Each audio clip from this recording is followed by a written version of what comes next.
AP తెలంగాణలో జల వివాదం కొనసాగుతున్నటువంటి నేపథ్యం లోపల బనకచెర్ల వద్ద మిగులు జలాలతోనే ప్రాజెక్టు కట్టుకుంటున్నామని చెప్పి లోకేష్ చెప్తున్నటువంటి నేపథ్యం లోపల ప్రస్తుతం నాకు అందుబాటు లోపల మంత్రి సీతారావు గారు ఒకసారి అడిగి తెలుసుకున్నాం. సార్ చెప్పండి, ముఖ్యంగా మిగులు జలాలతోనే మేము ఒక సముద్రం నుంచి వృధాగా పోయే వాటితోనే కట్టుకుంటున్నాం అంటున్నారు. ఎట్లా చూస్తారు?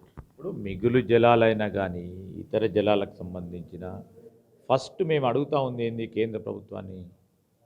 కేంద్ర ప్రభుత్వానికి సంబంధించి వాటర్ రిసోర్సెస్ మంత్రి గారిని కోరింది ఒకటే, మా గోదావరి నదికి సంబంధించిన వాటా అధికారపరంగా స్పష్టంగా మేము కడతా ఉన్న ప్రాజెక్టులకన్నిటికీ కూడా అనుమతులు ఇవ్వండి.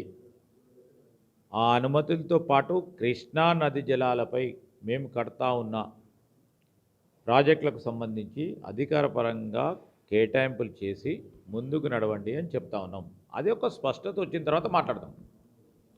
స్పష్టత రాకుండా మేము బనకచెర్ల కడతాము లేకుంటే ఇంకో ప్రాజెక్టు కడతామంటే ఊరుకునే ప్రసక్తి లేదు. అంటే అప్పుడు మేము కాళేశ్వరం కట్టేటప్పుడు కూడా ఎలాంటి అడ్డంకులు చెప్పలేదు. ఇప్పుడు మేము కేవలం వృధాగా పోయే వాటి నీటితోనే కట్టుకుంటున్నాం అంటున్నారు. ఇప్పుడు మేము ఇక్కడ గోదావరి నది జలాలపై మాకు ఎంతవరకు కేటాయింపు ఉంది, ఆ కేటాయింపులోనే అన్ని ప్రాజెక్టులు కూడా మేము ప్రతిపాదన చేసుకుంటా ఉన్నాం. ఎవరు ఆపుతారండి? మా కేటాయింపు దాంట్లో మేము కట్టుకుంటుంటే వారెవరు ఆపటానికి, అడ్డం రావటానికి? ఈరోజు కేంద్ర ప్రభుత్వం ఆ ప్రభుత్వానికి సంబంధించి పూర్తి స్థాయిలో మద్దతు ఉందని ఏదంటే అది చేస్తే ఊరుకునే ప్రసక్తి కూడా ఉండదు. ఎందుకంటే మా రాష్ట్రానికి సంబంధించిన రాష్ట్ర రైతాంగానికి సంబంధించి వారి ప్రయోజనాలే మాకు ముఖ్యం. ముఖ్యమంత్రి గారు కూడా స్పష్టంగా చెప్పడం జరిగింది. కృష్ణా గోదావరి నది జలాలకు సంబంధించి నికర జలాలు కానీ మిగులు జలాలకు సంబంధించి కానీ ఈ అంశాలన్నీ కూడా స్పష్టంగా ఈ కేటాయింపుల పరంగా అధికార పరంగా మేము ప్రతిపాదించిన ప్రాజెక్టులకు అధికార పరంగా పూర్తి స్థాయిలో కేటాయింపులు చేసిన తర్వాతనే కేంద్ర ప్రభుత్వం కూర్చొని మిగులు జలాలు ఏంది నికర జలాలు ఏంది దాని తర్వాత మాట్లాడతామని ఒక స్పష్టత కూడా ఇవ్వడం జరిగింది. ముఖ్యంగా sir, Kaleshwaram project judicial commission వేశారు, నిన్న మొన్న రిపోర్ట్ కూడా ఇచ్చినటువంటి నేపథ్యంలో ఇప్పటికీ బీఆర్ఎస్ వితండవాదం చేస్తుంది. అంటే కాళేశ్వరం నుంచి ఇప్పటి వరకు నీటిని ఎత్తిపోయవచ్చు కదా అని చెప్పి చెప్తున్నటువంటి నేపథ్యంలో ఎట్లా చూడొచ్చు అంటారు? ఇప్పుడు టీఆర్ఎస్ వాళ్ళు మొదటగా కాళేశ్వరం ప్రాజెక్టుకు సంబంధించి ఏ విధంగానైతే బ్యారేజీలు కూలిపోయినాయో ఆ బ్యారేజీలు కూలిపోవటం అనేది వారి వైఫల్యం.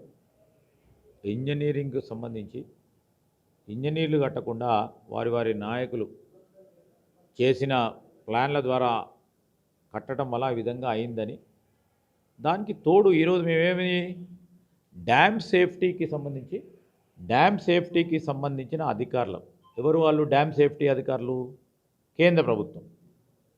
వారిచ్చే ప్రతి సూచనలను దృష్టిలో పెట్టుకొనే మేము బ్యారేజు రిపేర్స్ కానీ లేకుంటే లిఫ్ట్ చేయడం కానీ నీళ్లు ఆపి చేసి లిఫ్ట్ చేసే కార్యక్రమం చేయాలి.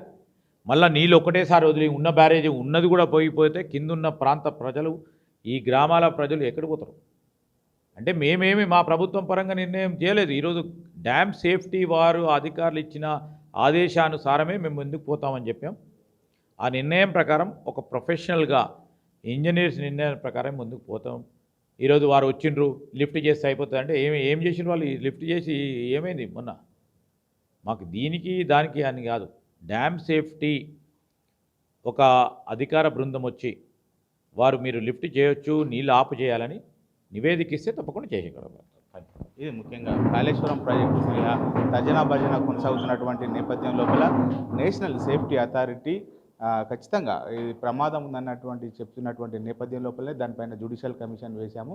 ఆ నివేదిక ప్రకారమే నడుచుకుంటాం. ముఖ్యంగా నది జలాల వివాదం లోపల ఇటు ఆంధ్ర నాయకులు మాట్లాడుతున్నట్టు ఏం లేదు, ఖచ్చితంగా కట్టి తీర్తామని చెప్పి అయితే చెప్తున్నటువంటి పరిస్థితి కనబడుతుంది. కెమెరా పర్సన్ అంజితో శ్రీనివాస్, బిగ్ టీవీ, గోదావరి నుండి.